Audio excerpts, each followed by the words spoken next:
Welcome back to growing gourmet mushrooms in my workshop. In the previous video, we saw the environmental controls over here in the fruiting room. We're going to move on now to fruiting automation, and this is the actual part that automates this part.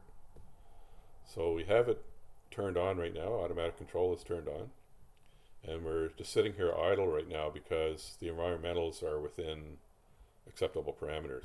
So I have right now a max CO2 level set to 800 parts per million. We're only at 531 parts per million currently, so there's no need for it to do anything about it. Humidity level is at the minimum right now of 92%. We're way up to 98.5% right now because I'm playing around with the humidity levels. So again, that's within acceptable parameters, so it's not going to come on. The temperature right now is 18.3 degrees, and I have down here more alarm level settings than actual temperature controls. I have just an oil heater in the tent over the winter, and that comes in and turns on automatically. So I don't actually have a switch that turns it on. I could do that if I need to, but there's no real need to right now. The oil heater will turn on and off by itself, but I can keep an eye on the temperature levels here. However, if something goes wrong, if the oil heater stopped working, I get alarms for the temperatures. If it goes below 5 degrees Celsius, it'll send me an alert to my phone. Conversely, if it goes above 26 degrees Celsius, again, I'll get an alert on my phone. And then these critical temperatures are, hey, we've gone so far out of whack that I don't know what's going on, and the automation will just turn itself off. It won't bother trying to correct anything at this point. It's basically throwing its arms in the air and saying, you better get in here and do something about this. So if it gets around a freezing point, it'll just say, hey, I'm done. And again, if it gets up to 33 degrees Celsius, that's pretty hot. It's, again, not going to try to do anything about that. It'll just send me an alert saying, hey, you better get in here and do something. So that is the automation control. I'll just show you how this turns on very briefly. Right now I've got this set to 800 parts per million. I'm going to turn it back down to 500 here. When I do that, the next update that we get at the CO2 level, it's going to kick in and say, hey, you wanted 500, we're at 530. So now I'm going to turn on the conditioning mode.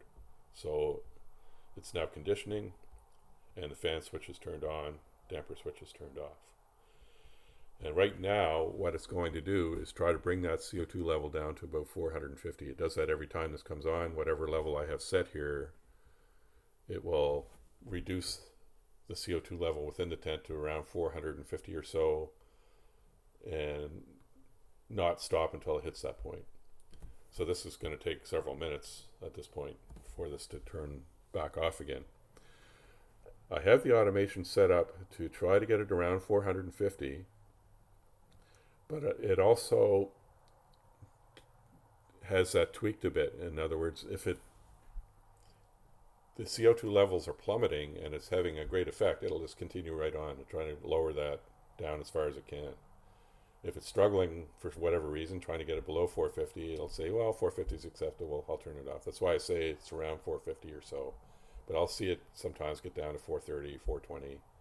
And as long as it's having an effect, I figure just leave the fan on until it starts to struggle because it's getting close to the levels that are outside. So I'm going to set this back to 800, but this is going to just continue right on going to try to get it down to 450 or so. It takes a little while for you to see this start to drop quickly. There's a bit of a lag there as the CO2 gets sucked out of the floor of the tent and the fresh air starts coming in from the top. So this starts off slowly, but then very quickly drops down.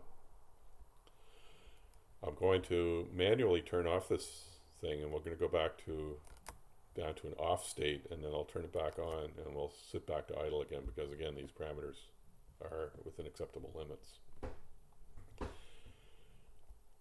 That is all I'm going to say. I'm going to, one other thing actually before we move on is the humidity levels. If it goes below a particular humidity level, again, you'll see this switch to conditioning, the fan will come on, and then the humidifiers will also come on, depending on how much humidity we need on how dry the air is coming in, I might turn on both humidifiers.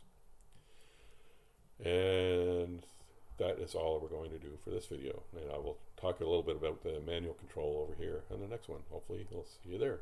Bye-bye.